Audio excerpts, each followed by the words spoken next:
Like it's always like that little moment of what would I call it? Not necessarily panic, but um, not being sure because the way this whole thing works here. There it is. The way this whole thing works here, what for what it's worth, depending upon what platform you're seeing this on. Right now, this is Facebook Live, and it has this whole weird dashboard that tells you, like, okay, you about to get click here, okay. It has a button that says go live, and then it like counts down, like three, two, one, live. But then it has like a thing that's spinning, so there may be a moment of silence or whatever prior to the actual content being started. Peace and blessings to whoever's happened to be tuning in, wherever you tuning in from, and whatever time you tuning in at. Right now, time of this recording, or the time of this live event, this social media live event, is February 21st. And it's a little my little designated break time that I'm taking, and I just try to do a little tech support or a little conversation and clear my mind. Most of the time, it's just for me. You know what I'm saying? Just to, sometimes folks take that break to eat lunch, and sometimes I take that break to just do some talking, and that sometimes cleanses my mental palate. Um, I wanted to touch on a couple things today. One, this whole thing might be moving. Like right now, we're in the month of February, Black History Month, and I'm kind of doing a thing called My Hidden Figures.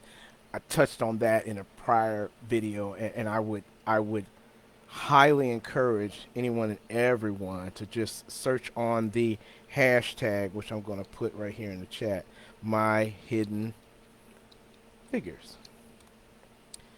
And if you search on that, you should be able to find on various platforms. You should be able to find on Facebook, LinkedIn, Twitter, Instagram, Blue Sky. What's that other thing? Threads, and YouTube, and most recently TikTok. So you should be able to, whatever you're using out there. I got 8 options for you to be able to get some more information on that. I encourage you to search on the hashtag My Hidden Figures. And today's topic, like I kind of thought about, like it's died down a little bit. That whole Kendrick Lamar 2025 uh, Super Bowl halftime show. It has died down. The conversation has died down, and we got a lot of other stuff going on where the conversation on everything else is like, pew, it's like fireworks, boy.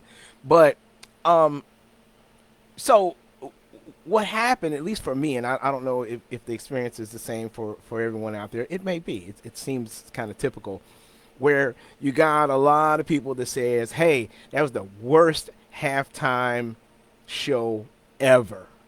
And I kind of thought about that, and I wanted to point out some things, but I wanted it to be pointed out from a different perspective.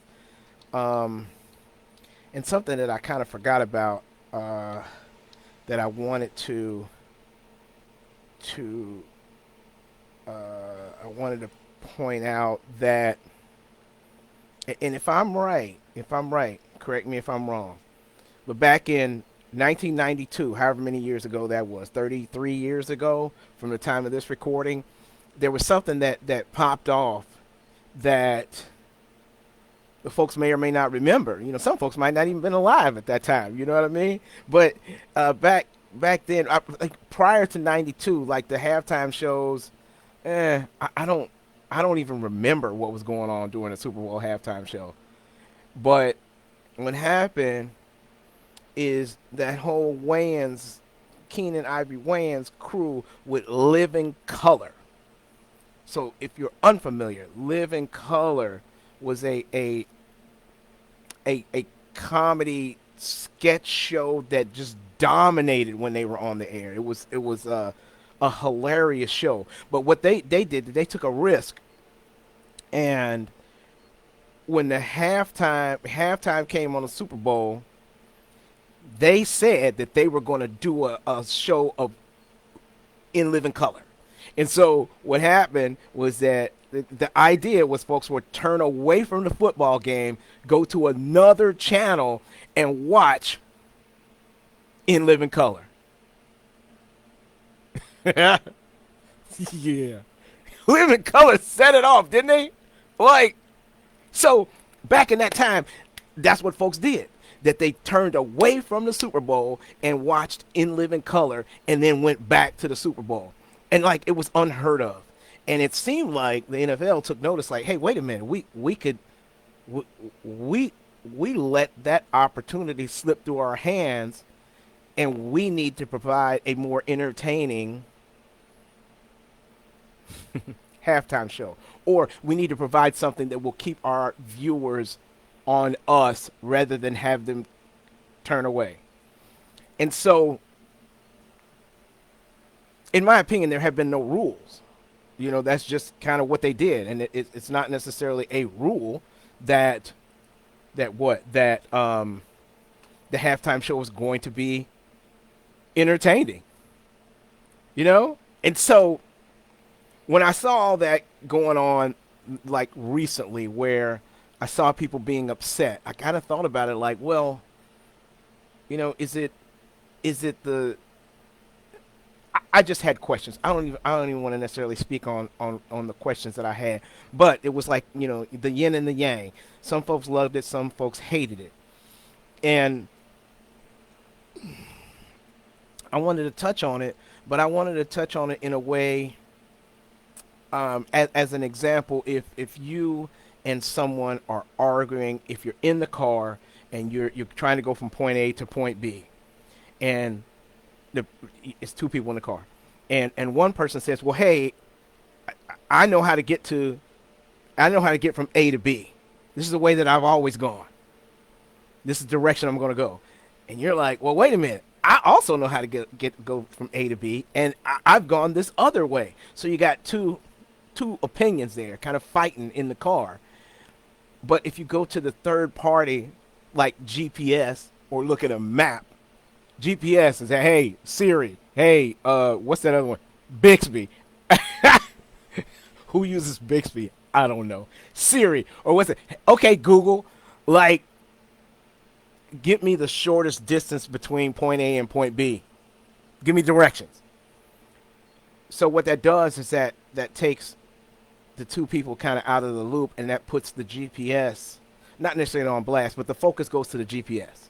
It's you're pointing at the math, like, or whatever. You're pointing at the other something. You're removing yourself in theory from the argument. So I thought about that. So what I did, and I'm gonna read this to you. What I did is I asked ChatGPT. If you're unfamiliar, ChatGPT is a artificial intelligence that will do things based upon the prompts that you give it, and so it can spit out information. So I asked ChatGPT to gently explain Kendrick Lamar's halftime show during Super Bowl 2025 for folks who either didn't get it or didn't like it.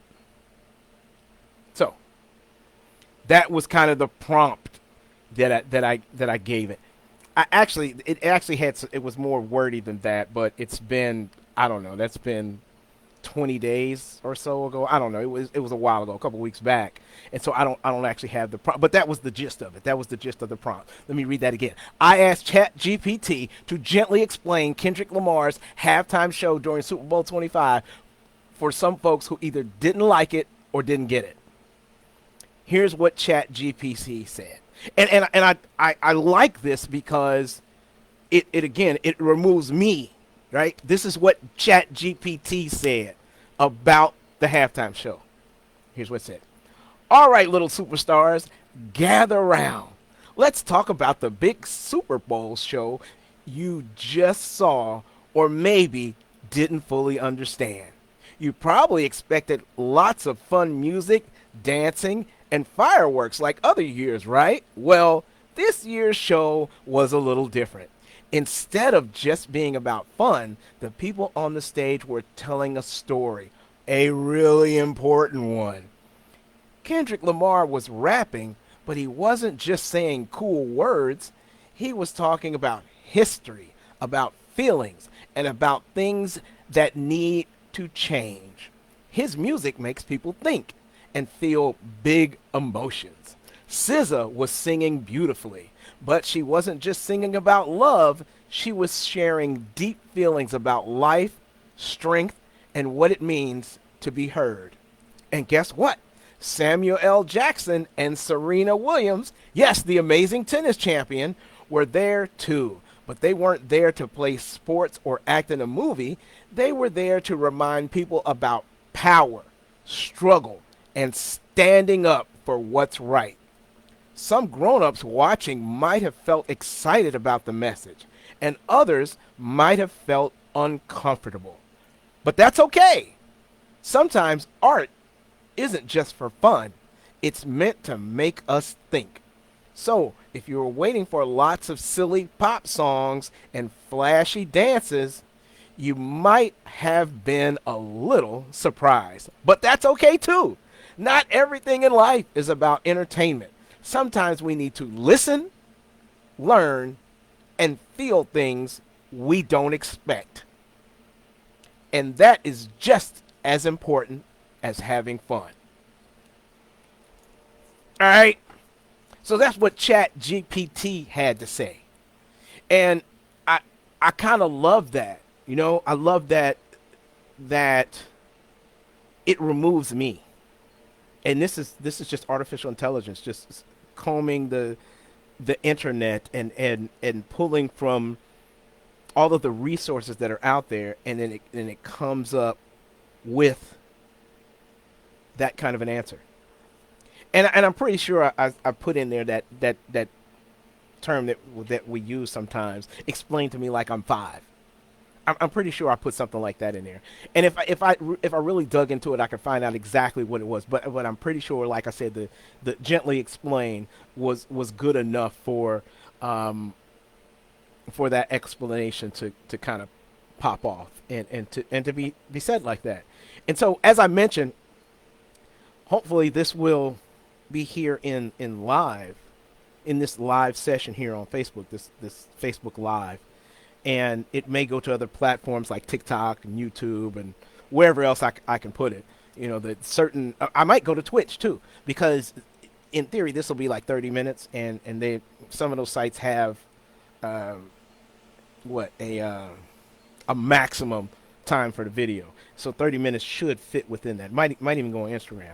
But point being, at least for me, even though this specific usage of artificial intelligence and the various tools that are out there, in this case, Chat GPT,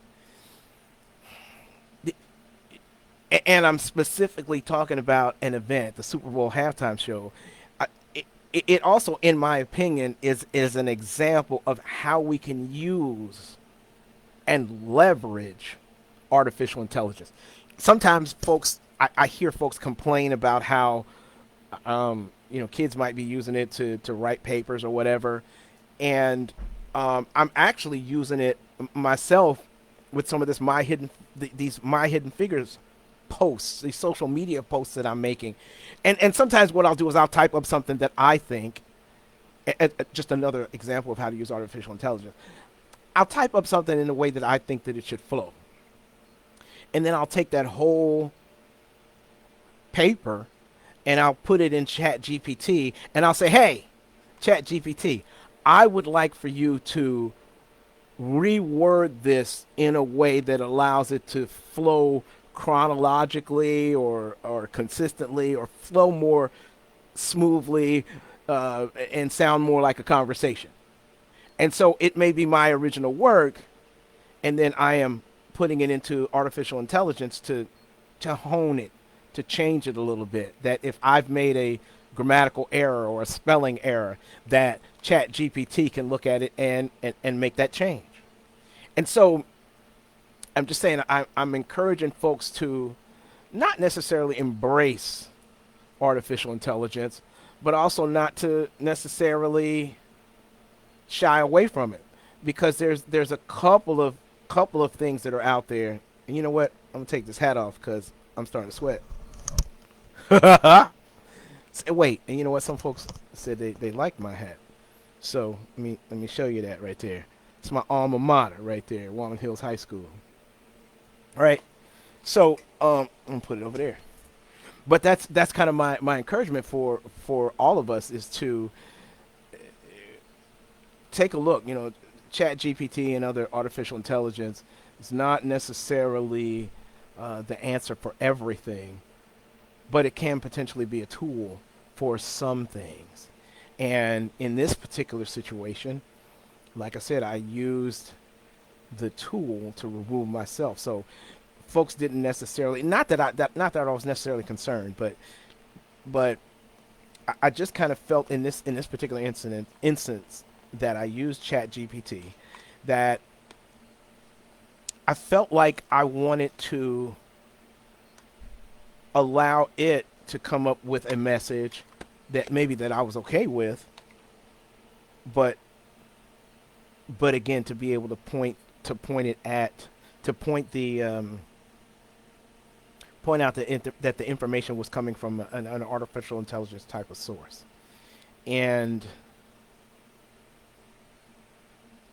I think, based upon the feedback that was received from that original post, the feedback was pretty positive in my opinion. I don't think that anyone attacked me, and I wasn't necessarily um, I didn't necessarily object to being attacked, but I just think that sometimes you got to pick your battles, and in certain situations where where we're in a group setting. Some things that you don't necessarily talk about, like when you're with your coworkers. You usually don't talk about, what is it, politics, religion, sex. There's certain kind of taboo topics that you kind of shy away from, just to try to keep the work environment keep the work environment about work. And that's kind of where I was at, and it's kind of how I use some of the tools. And what I'm starting to see, and not sure if you all see it as much, but sometimes I'll watch a YouTube video or something like that, and what I start to notice is that a few years ago there used to be well, like right now there's a YouTube channel that I watch called Project Farm, and this guy gets out there and he'll pick out, I don't know, let's pick this up, like right here, just you see that swing line stapler. So he'll pick out a product and say, hey, I'm going to test all these staplers. And he kind of just breaks it down. Like, let's say he has 6 of them, and he just sets them up, and he will run through the process of testing all of those staplers. And what I've started to see is videos that may kind of do the same thing. Although, let me shout out Project Farm, because that guy, he puts it down. He really tests the products one by one, and he has a whole chart and shows you which one does better in whatever situation. And it tells you what might be the better value for you. And what I've started to see is videos that may be similar, that may go through a list of things, but sometimes it seems like it's just like generic clips of something somewhat related to what they're talking about, but maybe not really specific and detailed about the actual item. Or if it is detailed and specific, it seems to be a clip from some other YouTube video. And what I'm saying is that what I've started to notice is that maybe it looks like there's some kind of artificial intelligence pulling all these clips together and maybe be doing a voiceover. And so it's getting hard to differentiate between what's live and what is AI. And I like to think that the way that I am using it I am not replacing any intelligence. I am not replacing anyone in particular. I'm not taking anybody's job or anything. I'm just in my own personal use. I'm just running it past this as a second opinion. And I guess maybe I am like I could have asked an English teacher. I could hire an editor. But in the situations where I am posting something, I don't feel like that is necessary. I don't I don't have a budget for somebody to read over my social media posts and and give me grammatical advice or tell me when I'm spelling something wrong. I mean, like you can do that just in Microsoft Word. Microsoft Word might offer you some options on how to change things. You put a red line under things that you've misspelled.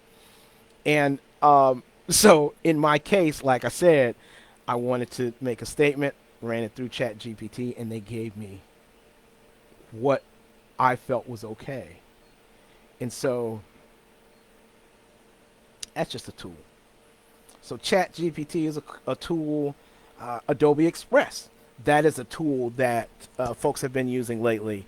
And Adobe Firefly. Adobe Firefly will make images based upon a prompt that you give it. That if you say, hey, make an image of dancers dancing to music with a DJ in the background and uh, Bengals fans or whatever. Because I've done that. I've actually we did a party back in 2023, and most, if not all, of the flyers and the graphics were created using a combination of various tools. If I'm right, I think I used Chat GPT for the text, and then I used Firefly for the graphics.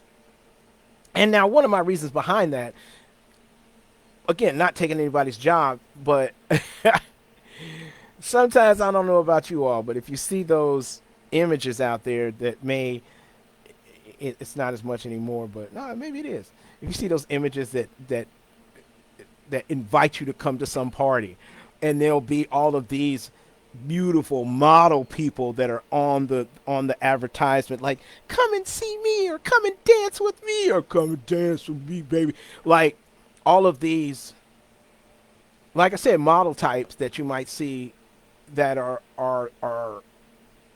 promoting some event.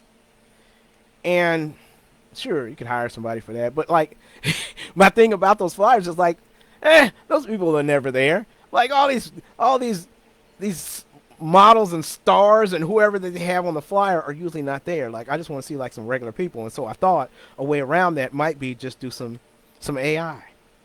And so sure, some of the people that I had in there like had six or all 10 fingers on one hand, but I was okay with that.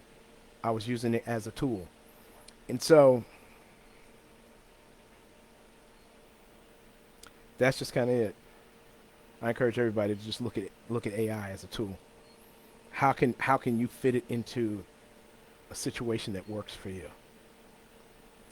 And so speaking of a situation that works for you, a situation that works for me is that I may be changing this whole thing. Like for a while, it's been on Fridays, and I used to have a thing where I would open up my time at noon for my friends and coworkers if they needed tech support, that they could hit me up at noon, and that I would try to provide tech support.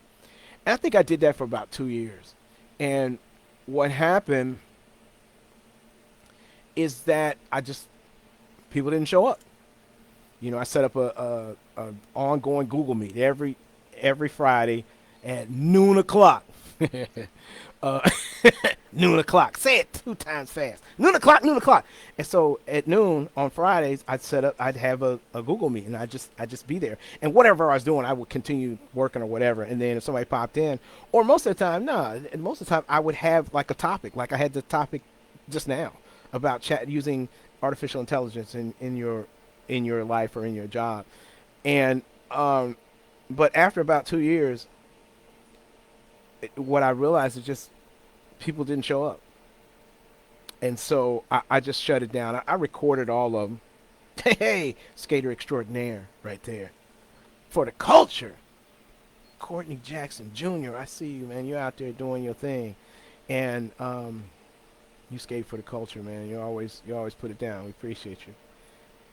But I used to do that thing. So every Friday at noon, I'd open it up and I'd do just tech support because that's kind of what I do during the day is I provide tech support. And so I just thought sometimes if I'm not reaching folks, I just want to set up a time. So I set up a time and I set up different topics. And as I mentioned, after about 2 years, it just due to lack of interest, I just stopped doing it. And so then I came back with this, which is the rise and grind. I altered my lunchtime, my downtime to 10 o'clock. And again, it was just kind of therapy for me.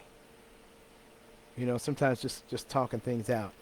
But what I might be doing is changing it from Friday to Saturday to give me, there's a couple reasons just to give me a little more flexibility. Because sometimes I'm just kind of running and gunning, stop and just say, here's my time. Here's my lunchtime, my downtime, and I'm gonna jump on it. But I think if I move it to Saturday, I think that I might have a little more opportunity to do some different planning and have some additional items at my disposal or at my fingertips, depending upon how that works and location, because sometimes I'm at different locations when this 10 o'clock rolls around. So moving forward, and I think it'll start. Today is the 21st of February, so I think I'll make the 28th, which is the coming Friday. I'll try to make that the last one, and I'm saying like within Black History Month, I'll continue. So we got one more Friday left of that, and then like I said, I'll move to Saturday. So hopefully that works for everyone's schedule. That, or we'll bring in some new folks. I don't know, some new folks. Mike Rogers, I see you. Might bring in some new folks on a Saturday. Not sure, but that's kind of my plan. And as I mentioned, I'm recognizing some of this stuff can go to a different platform. So maybe somebody will get something out of this particular episode, especially since since I'm talking about ChatGPT and Kendrick Lamar. Maybe you'll get something out of it. And you know what? And if you do get something out of this, whether it's now or in the future, hit me up. If you've got my contact information, I could be found at myname@myname.com. Send me an email. Let me know about your experiences with AI. How did it help you, or how did it hurt you? What are you running into out there? And for me, just a little summary is that I think it's helped me in some ways. It's helped me as far back, like I said, as 3 years, maybe 2 or 3 years now. That certain times, if I want to make a little flyer or something like that, I'm able to use that. Use AI. Firefly is one. ChatGPT, and then what's this? What's the thing? Grok. Twitter has Grok now. Twitter's owned by Elon Musk, though, so that's neither here nor there. But that's just, I have poked around with it, and I will say that it works about the same way as ChatGPT. But you can do text, you can do images, and some of them you can do video. So there's a lot to explore. But I think that's gonna about do it for me. And I appreciate the folks that came and checked in and made comments. And that again, if this shows up on some other platform where you're able to comment, then please do comment. Like I said, I suspect it'll be on Twitch, YouTube, and TikTok at some point. So when and if this is seen on those platforms, please just comment and let me know what are your usages for artificial intelligence. Does it help you? Does it hurt you? Dig that. Right. Digital graphics, for real. That's like I said, that's how we did with that party back on June 23rd of it was 2023. But look, that's gonna do it for me. And as I've ended my radio show back in the 80s and 90s, I've been ending these social media live events with the following phrase: "Stay black till we get back. Stay white. It's all right. Whatever color of the rainbow that you see when you look in the mirror, we all one race, the human race, under one God. Until we meet again, my brothers and sisters, peace. I love you. I'm out. Assalamu alaikum."